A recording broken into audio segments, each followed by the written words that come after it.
pagi semua. Saya bahagia bisa ketemu dengan saudara-saudara semua pada pagi ini.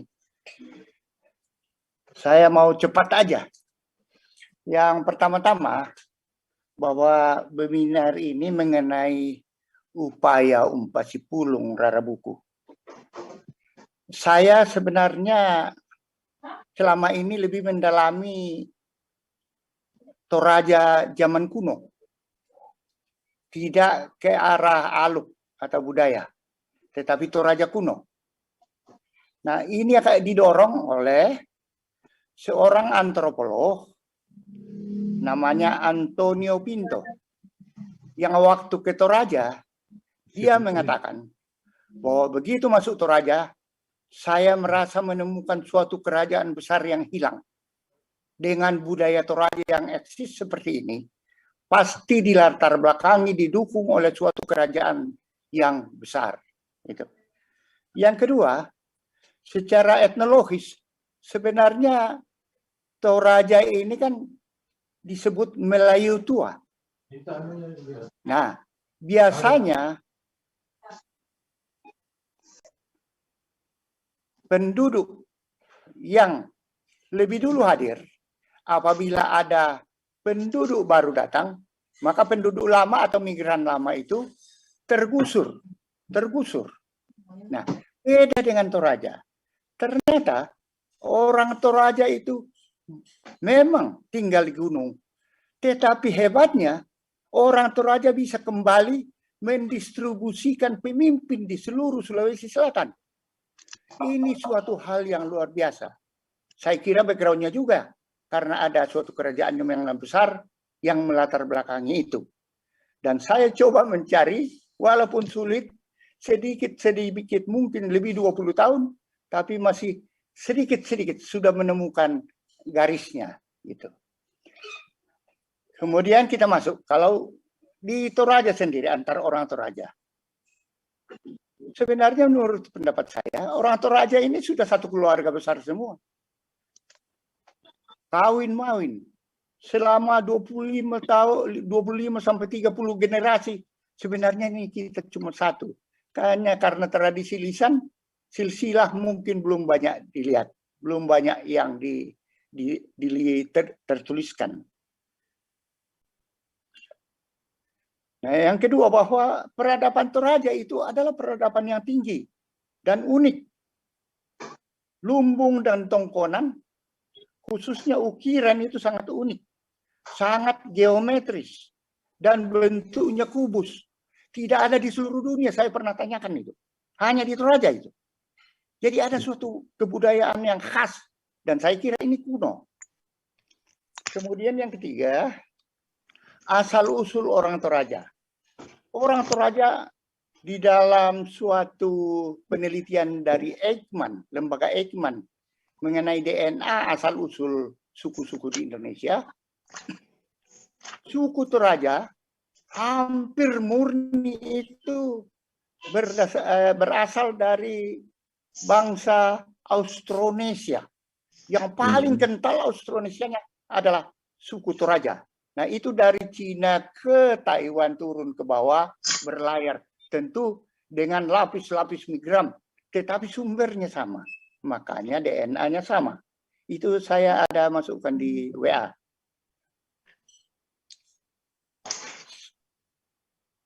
Austronesia ini pasti agamanya Buddha. Diakibatkan oleh perang-perang yang terus-menerus di Cina, maka mereka melakukan migrasi. Kemudian satu hal lagi yang perlu kita catat, bahwa di seluruh Toraja ini banyak sekali tulang-tulang betis yang panjangnya 1 meter. Jadi orangnya kira-kira 3 meter itu. Dan ini ditemukan juga antara lain informasinya dari Luwu Utara, sekitar Mesamba. Nah, kalau di Toraja banyak. Di Kesu, Sangala, di Bastem, di Tondon, di Saat, dan sebagainya. Banyak. Ini perlu kita dalami. Bagaimana asal-muasal manusia Toraja itu sehingga tingginya orangnya besar tinggi. Iya, kenal.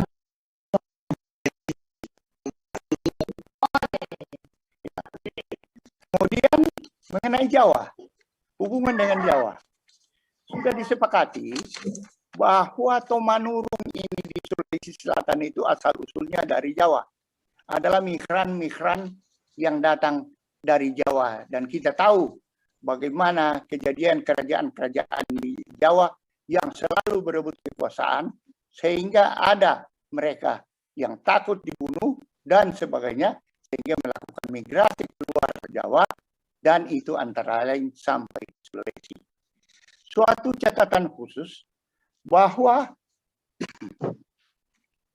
saya menemukan di Candi Borobudur ada satu relief lumbung padi yang persis sama dengan lumbung Toraja.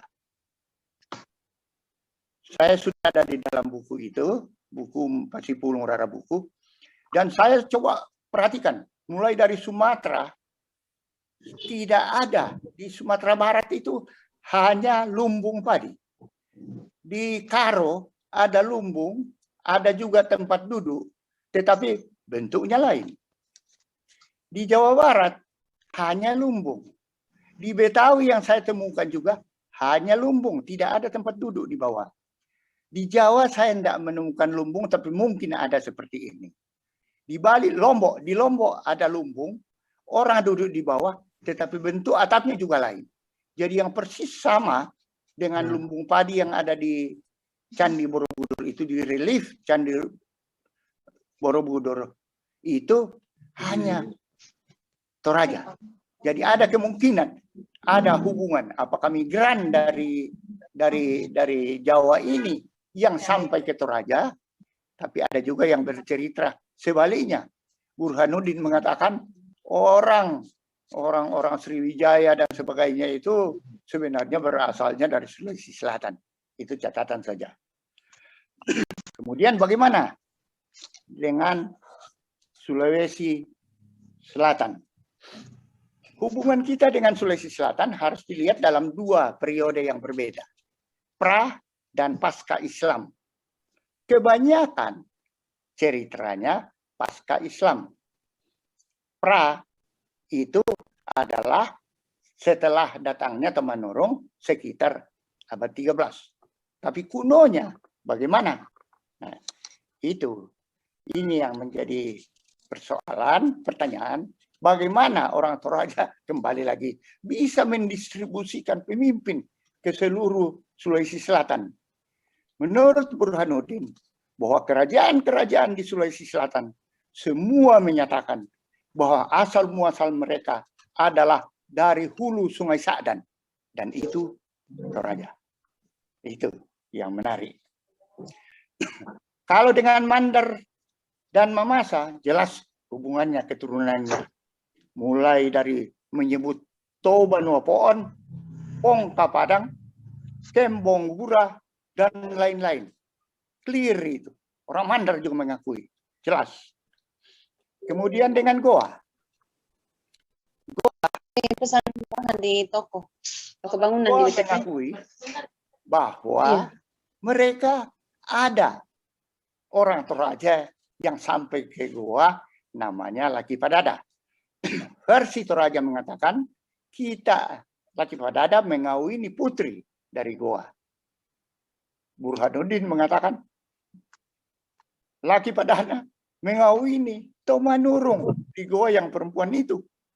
Nah, itu tapi ceritanya jadi panjang nanti. Nah, diceritakan di Goa bahwa yang kawin dengan Ratu Goa itu adalah Karaeng Bayo. Saya kira ini adalah cerita pasca Islam dengan menghilangkan Laki Padada. Cerita di Bantaeng juga demikian. Tetapi yang jelas adalah bahwa yang menjadi pegangan untuk seorang dia katakan raja di Goa adalah pedang atau pedang yang disebut Sudanga. Nah, pedang Sudanga ini di Goa diakui sebagai milik Laki Padada. Ini menunjukkan, mengindikasikan setidaknya bahwa Laki Padada inilah yang kawin dengan Ratu di Goa. Dan ini yang paling jelas sampai sekarang diakui oleh orang-orang Goa. Bahwa semua orang Goa yang dari kerajaan Goa itu sebenarnya adalah keturunan dari Toraja. Saya pernah bertemu dengan sahabat saya namanya Profesor Said Mursalim, orang Goa. Dia bilang, waktu kami muda, kami disuruh oleh bapak saya duduk di lantai. Bapak saya duduk di kursi. Dan dia bilang kepada kami, sekalipun kamu 1 minggu menggosok seluruh badan Anda siang dan malam, darah Toraja tidak akan pernah lepas. Tidak pernah akan berkurang dari darah kalian. Itu statement yang luar biasa. Dulu pernah dosen di UKIT Toraja. Itu mengenai Goa. Jadi clear. Torajanya adalah di Goa. Waktu raja terakhir ini dilantik, kursi-kursi kerajaan itu berjejer. Salah satu kursi yang kosong adalah yang tulisannya Toraja. Itu barisan dari raja-raja yang diundang. Hanya kursi Toraja yang kosong. Sangala, Makale, Mankenet, udah kosong. Kemudian saya lanjut sedikit lagi, saya lanjut ke Luwu. Nah, ini Luwu disebut oleh orang Sulawesi Selatan kerajaan tua di Sulawesi Selatan. Ya barangkali benar. Ada alasannya karena besi dan nikel itu tambang yang ada di Luwu. Dan rujukan mereka adalah Lagaligo. Lagaligo itu anak Saweri Gading yang menulis Lagaligo ini. Tetapi hubungan kita dengan Luwu masih terus abu-abu. Sepertinya orang Luwu ini mau tetap menganggap Toraja sebagai anak suku. Nah, ini tidak diterima oleh orang Toraja selama ini. Nah, jadi hubungan kita dengan Luwu itu abu-abu. Nah, saya bagi hubungan Toraja dengan Luwu ini dalam 3 periode. Yang Luwu timbul. Periode pertama adalah periode Lagaligo yang dikatakan kuno tadi. Nah, perlu ada catatan bahwa huruf Bugis Makassar itu baru ada pada abad ke-16. Itu yang pertama. Dan yang disebut Lontera yang lama itu. Lontera itu adalah suatu penulisan cerita lama yang dalam bentuk lisan. Jadi Lontera yang lama itu bukan ditulis pada zamannya, tetapi penulisan yang cerita zaman kuno, zaman dahulu. Ini saya ada contoh yang paling bagus. Contoh yang paling bagus adalah penulisan Lontera dari Mas Rempulu yang ditulis oleh Profesor Syukur Abdullah. Itu Lontera Mas Rempulu ini baru ditulis tahun 1976. Itu bentuk Lontera yang sebenarnya. Nah, tentu ada tujuannya. Ini, tapi itu masalah lain, nanti kita diskusikan lain. Kalau di Lontera Mandar, ada menyebut bahwa yang disebut di dalam Lagaligo sebagai Patotoe itu sebenarnya asal-usulnya dari Mandar. Dari Mandar. Yang bernama I Lasok Kepang. Jadi sebenarnya menurut orang Mandar, ya raja-raja keturunan kuno yang disebut kuno di Luwu itu asal muasalnya dari Mandar. Hal kedua lagi yang menjadi catatan kita mengenai kekunoan Lagaligo. soal hubungan antara Saweri Gading, perkawinan antara Saweri Gading dan Pindakati. Pindakati itu adalah cucu Tamborolangi. Tamborolangi hadir di Toraja abad ke-13. Pak Salombak bilang akhir, saya bilang awal. Tapi abad 13. Jadi kalau Saweri Gading kawin dengan Pindakati, berarti paling Saweri Gading itu hadir abad 14. Kawin dengan cucunya Pindakati. Ini indikasi-indikasi yang menjadi catatan kita. Kemudian Tanri Abeng. Tanri Abeng itu di dalam Lagaligo disebut naik ke boting nalangi, menjadi bisu. Menghilang ke langit jadi biksu. Ya, padahal pasti dan jelas sekali itu bahwa Tanri Abeng itu kawin dengan Puang Ramandilangi di Balusu. Masih banyak ceritanya, peninggalan-peninggalan cerita Tanri Abeng di Balusu. Nah, jadi ada indikasi-indikasi bahwa tidak sekuno itu. Bagaimanapun orang Toraja itu pasti lebih kuno daripada orang Bugis, orang Luwu. Itu catatan kita. Ada lagi satu informasi yang sangat penting adalah bahwa kalau Ila Galigo menyatakan Saweri Gading mau mengawini saudara kembarnya yaitu Tanri Abeng. Itu katanya menurut Burhanuddin itu kiasan atau simbolik. Bukan mana ada sudah mau mengawini saudaranya. Nah, menurut Burhanuddin, yang terjadi adalah ada perang saudara antara Saweri Gading dan Pindakati. Kebetulan Saweri Gading ini agamanya yang saya telusuri kemudian adalah agama Hindu. Sedang Tanri Abeng itu basisnya adalah agama Buddha.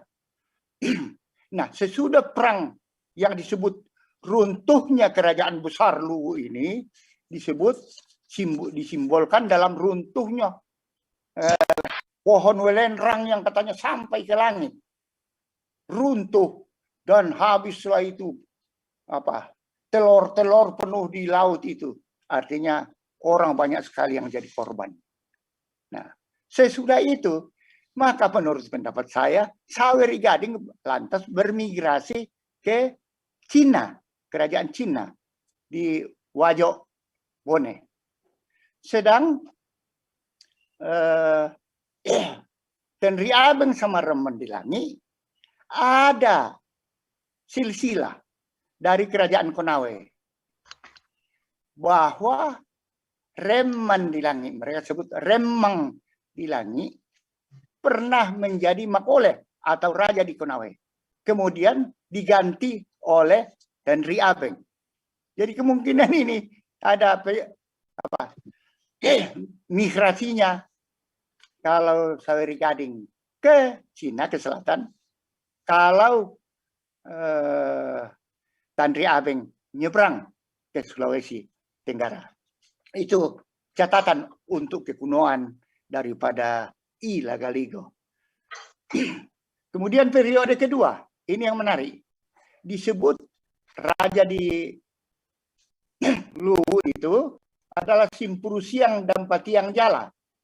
Kemudian ada periode sesudah periode Si Andre Bale waktu kerajaan Luwu sudah tenggelam. Nah, siapa? Simpurusiang dan Patiang Jala. Beberapa penulis Luwu mengatakan Simpurusiang adalah anaknya daripada atau keturunan dari Saweri Gading dan Patiang Jala adalah keturunan dari Tanri Abeng atau sebaliknya.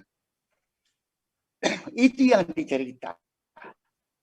Lalu pertanyaannya, Patala Bunga bagaimana? Patala Bunga hadirnya di mana? Saya lebih berpendapat, cenderung berpendapat bahwa Simpurusiang itu adalah Pattalabunga. Mengapa demikian?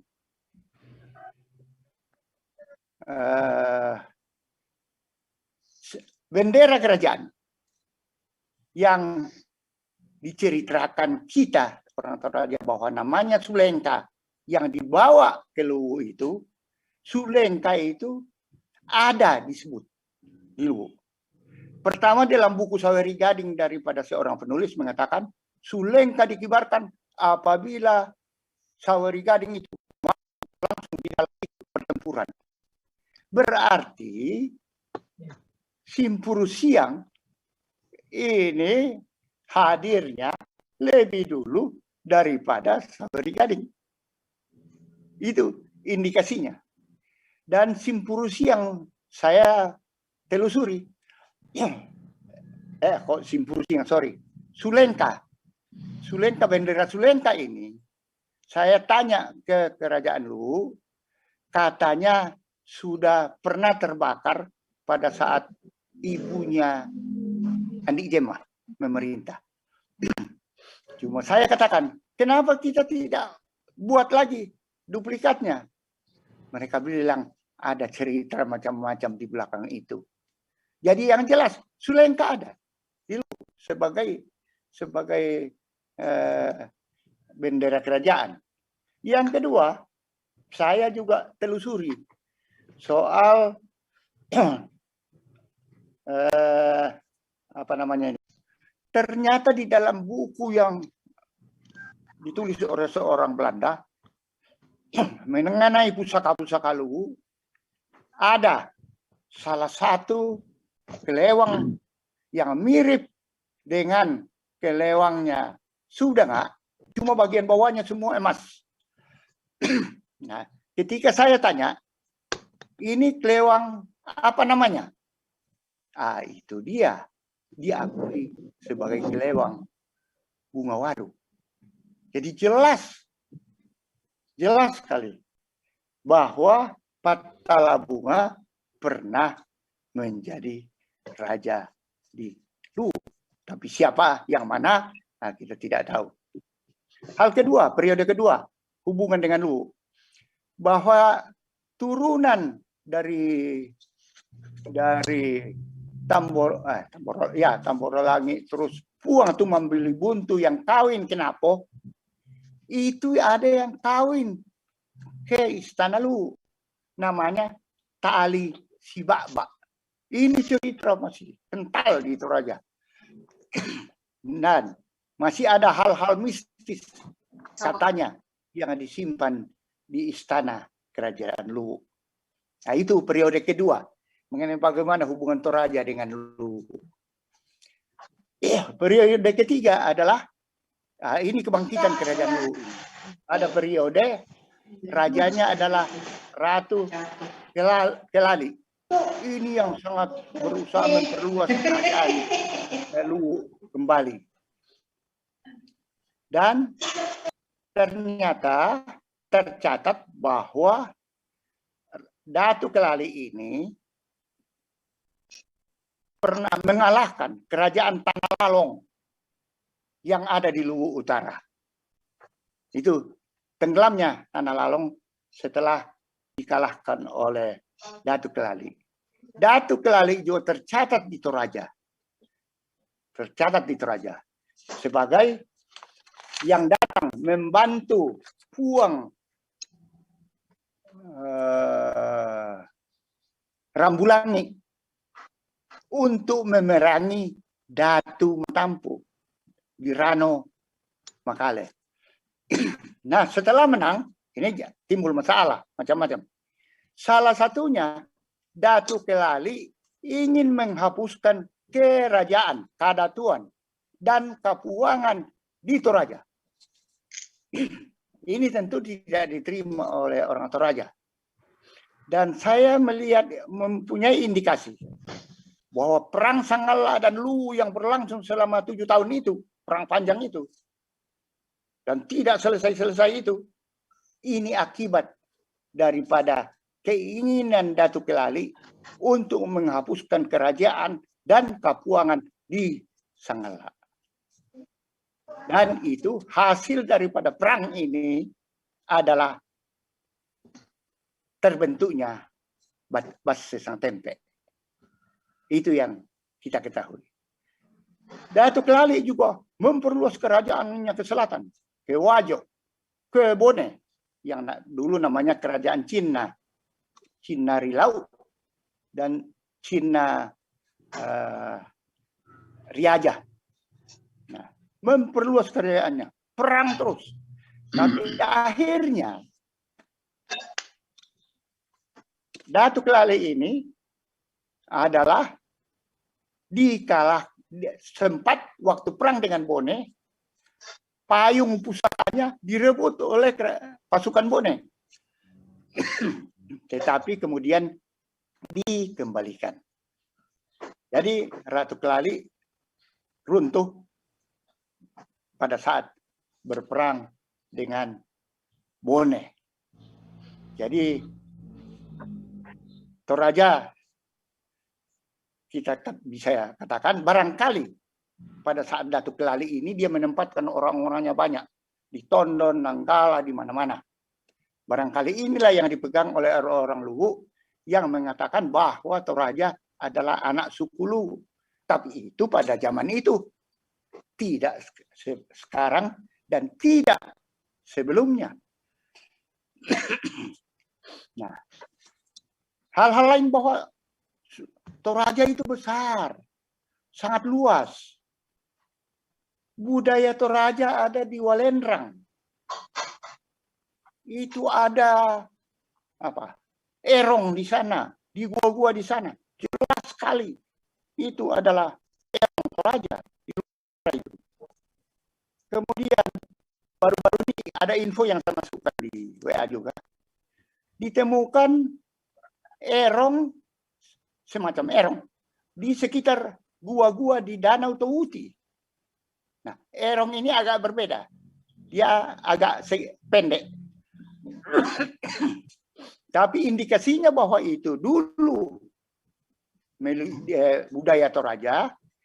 Di Erong itu ada ukiran Pak Bardello. Dan diceritakan bahwa upacaranya juga potong-potong kerbau. Persis seperti yang di Toraja. Ini indikasi bahwa Toraja dulu sampai ke sana.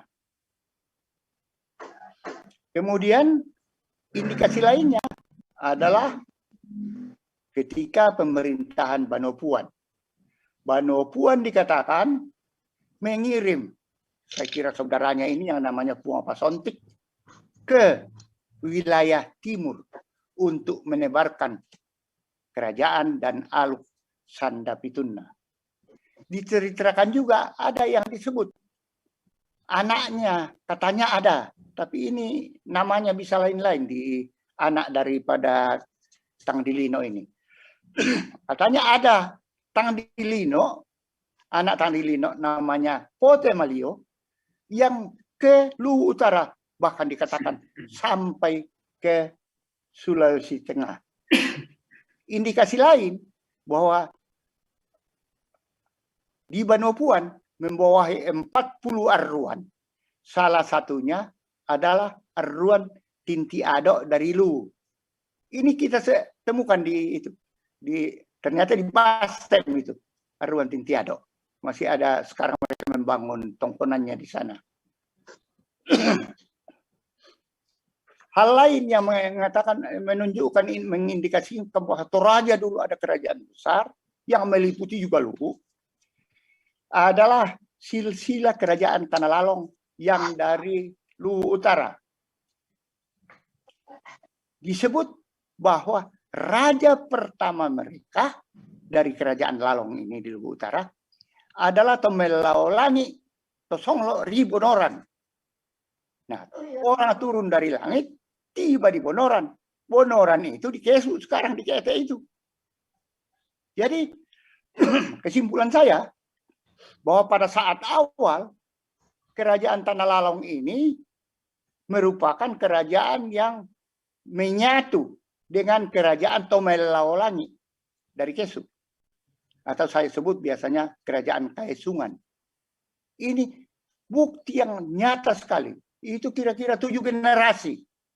Baru timbul nama yang disebut Lalong pertama.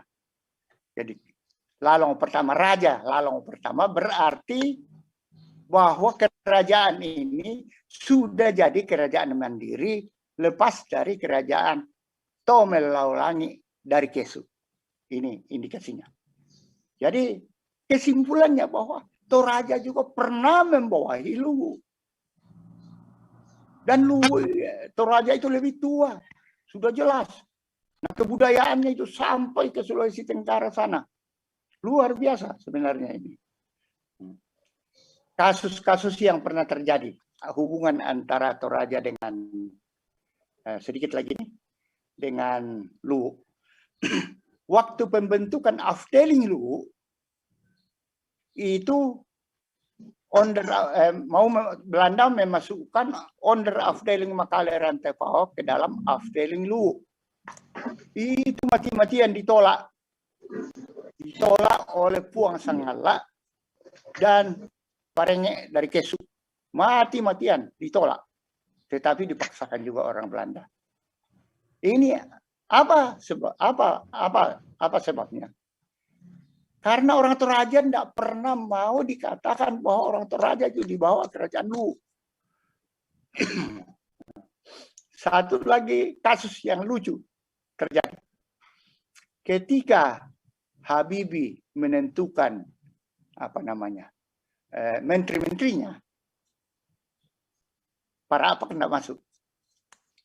Seorang yang pernah jadi duta besar Indonesia dari orang Luwu Utara yang pernah jadi duta besar di Sudan yang namanya Andi Samsu datang ke Habibie dan menunjuk muka. Dia cerita sendiri. Menunjuk muka Habibie. Dia bilang, "Kamu tidak mengangkat para apak jadi orang Toraja, jadi menteri karena dia orang Toraja kan?" Katanya Habibie diam aja. Nah. Hal ketiga, hubungan lagi dengan Luwu. Ketika Jepang datang, itu Parenge Kesu memproklamasikan diri sebagai Raja Rantai Pao.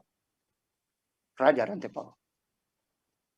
Nah, kemudian Luwu keberatan, mengirim polisi dari Luwu untuk menolak hal itu. Tetapi Jepang mengambil jalan tengah.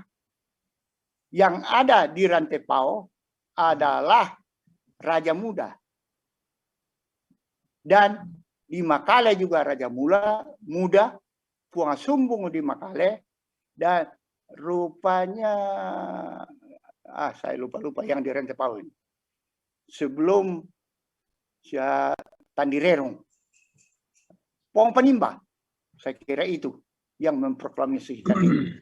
Jadi kelihatan di sini bahwa Toraja, Luwu tidak mau Toraja muncul. Itu hubungan Toraja dengan Luwu selama 3 periode.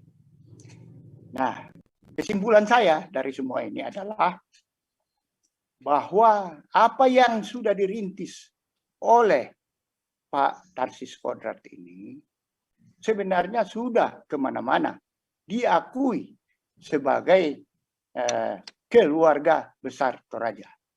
Tetapi bagaimana supaya hubungan antar etnis ini jadi smooth? Yang mengakui ini adalah orang-orang yang bangsawan yang di atas. Tapi masyarakat bawah belum bisa menghayati itu. Nah, inilah jasa besar dari seorang gubernur yang namanya Syahrul Yassin Limpo. Mempenetrasi Bugis Makassar, Mandar, kalau Mandar oke, Bugis Makassar, dengan pendekatan budaya Toraja. Inilah luar biasa yang dilakukan selama 10 tahun oleh Syahrul Yassin Limpo. Budaya Toraja diterima oleh masyarakat Bugis Makassar. Sayang, kadang-kadang kita agak genit kalau mereka memakai itu terus dikomentar bahwa itu tidak boleh demikian, tidak boleh demikian. Padahal ini adalah karya seni, bukan adat istiadat. Sorry. Nah, pendekatan budaya inilah yang biasanya dimanapun di dunia diterima secara smooth oleh masyarakat yang lain tanpa reaksi biasanya, karena keterima. Luar biasa ini. Syahrul Yassin Limpo sampai di kantor gubernur ada ruang Toraja. Di gubernur di rumah ada Plaza Lagi Parada. Luar biasa. Dengan pakaian Torajanya kemana-mana Pak Syahrul Yassin Limpo ini. Jadi ada yang kadang-kadang saya agak sedih kalau ada katakan bahwa apa yang dibahas Syahrul Yassin Limpo sama kita. Inilah jasa Syahrul Yassin Limpo. Sebenarnya melaksanakan umpasi pulung rara buku dengan pendekatan budaya Toraja. Ini yang luar biasa. Selamat pagi.